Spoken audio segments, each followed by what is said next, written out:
भारत जोड़ो यात्रा ने इस देश की राजनीति में एक ऐसी लकीर खींची है जिसके बाद की राजनीति और उसके पहले की राजनीति दो भागों में बट गई है।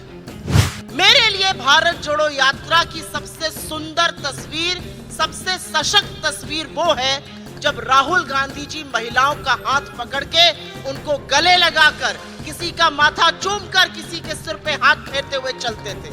मुझ पर एक ऐसे व्यक्ति की बात हुई जिसको भारत जोड़ो यात्रा के बाद मित्रों भूलकर परिवारजन कहना पड़ गया इस बार लाल किले की प्राचीर से, क्योंकि भारत जोड़ो यात्रा ने इस देश की राजनीति में एक ऐसी लकीर खींची है जिसके बाद की राजनीति और उसके पहले की राजनीति दो भागों में बट गई है।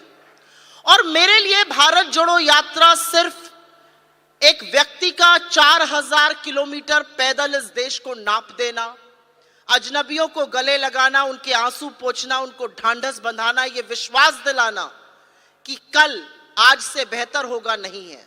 ये सब है। मेरे लिए भारत जोड़ो यात्रा की सबसे सुंदर तस्वीर, सबसे सशक्त तस्वीर वो है जब राहुल गांधी जी महिलाओं का हाथ पकड़ के उनको गले लगाकर, किसी का माथा चूमकर, किसी के सिर पे हाथ फेरते हुए चलते थे। मुझे लगता है भारत की राजनीति में यह बहुत बड़ा बदलाव है। इसके पहले ऐसा कभी नहीं देखा।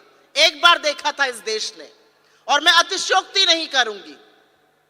महात्मा गांधी जब चलते थे तो वो अपने दोनों हाथ मनु और आभा के कंधों पर रखते थे और वो चित्रण करते थे कि देश की लड़कियां, देश की बेटियां सबसे आगे हैं और इस पुरुष प्रधान समाज में वो बेखौफ होकर उनके साथ चलती थी।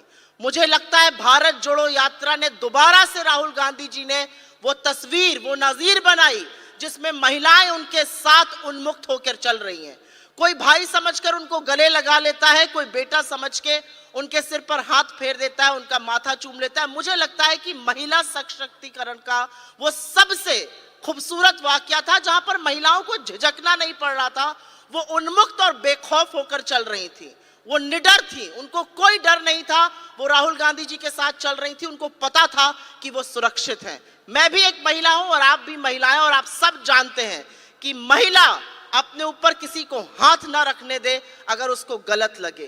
तो ऐसे में एक व्यक्ति का हाथ थाम कर चलना यह दिखाता है कि पॉलिटिकल कल्चर कांग्रेस का क्या है और पॉलिटिकल कल्चर हमारे प्रतिद्वंदियों का क्या है। तो मेरे लिए यह बहुत बड़ी बात थी। यहां पर मणिपुर की बातें हुई, यहां पर झूठ की बात हुई, यहां पर एक ऐसे व्यक्ति की बात हुई जिसको भारत जोड़ो यात्रा के बाद मित्रों भूलकर परिवारजन कहना पड़ गया इस बार लाल किले की प्राचीर से। क्योंकि अगर आप एक अच्छे बेटे हैं, अच्छे पति हैं, अच्छे पिता हैं, अच्छे भाई हैं, अच्छे मित्र हैं, तो आप एक अच्छे इंसान जरूर बनेंगे और आप एक अच्छे नेता भी बनेंगे। तो परिवार की बात ऐसे व्यक्ति को करनी पड़ गई जो मित्रों की बात करता था। और यह भारत जोड़ो यात्रा का, यह भी राहुल गांधी जी की एक बड़ी सफलता है। यहां पर मुझे बोला गया कि आप लोगों से मैं ये बात करूं कि झूठ का पर्दाफाश कैसे हो सकता है। अव्वल तो झूठ फैलाने में बड़ी मेहनत करनी पड़ती है। सत्य बहुत आसानी से बोला जा सकता है, उसके लिए आपको कोई स्पष्टीकरण नहीं देना पड़ता है, कोई बचाव नहीं करना पड़ता। और ये हमें अपने नेता राहुल गांधी जी से सीखना है। बेखौफ होकर सच बोलते हैं, इसीलिए आंख में आंख डालकर मोदी सरकार से सवाल पूछते हैं और कहते हैं मुझे कोई परवाह नहीं है, मैं सांसद रहूं या ना रहूं, मेरा घर रहे या ना रहे, मैं इस देश के लोगों के लिए लड़ूंगा और हर उस सवाल को पूछूंगा जो इस देश में राजनीति के लोगों को पूछना चाहिए।